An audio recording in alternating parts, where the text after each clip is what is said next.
ایاک نعبد و ایاک نستعین۔ آج پورے 11 دن ہو گئے ہیں کہ ہمارے لیڈر عمران خان صاحب چیئرمین پاکستان تحریک انصاف کو ایک جعلی ٹرائل کے ذریعے جو سزا سنائی گئی وہ جیل میں ہے، لیکن ہمارا یہ سوال اور خدشہ اور تشویش بڑھتی جا رہی ہے کہ آخر عدالت کے اس آرڈر کے اندر جب اڈیالہ جیل بھیجا جانا تھا تو عدالت کے آرڈر کے نفی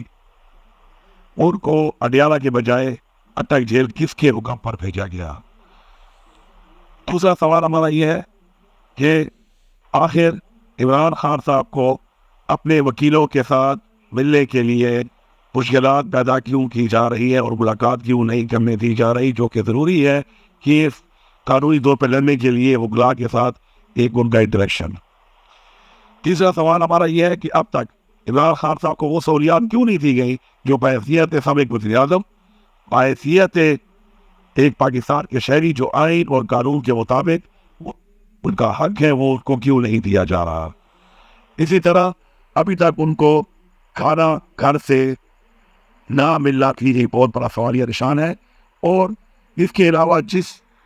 سیل کو رکھا گیا ہے اس میں جو بنیادی سہولیات جو ان کا حق ہے ان کو نہیں دی جا رہی، اور ڈاکٹر تک کو نہیں ملنے دیا جا رہا۔ ان سب چیزوں پر ہماری تشویش ہے، ہمارے خدشات ہیں، اور آپ یہ وعدے کر رہے ہیں کہ ہم اپنا قانونی حق رکھتے ہیں کہ جو بھی لوگ ذمہ دار پائے گئے یہ سب کرنے کے لیے انتظامیہ کے لوگ،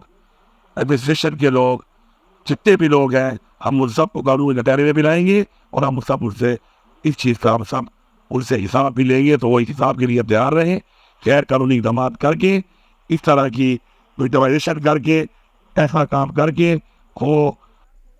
نہ تو عمران خان صاحب جس طرح انہوں نے بولا ہے ان کے حوصلے پاس کر سکتے ہیں، انہوں نے وعدے کہا ہے کہ مجھے جن حالات میں بھی رکھیں میں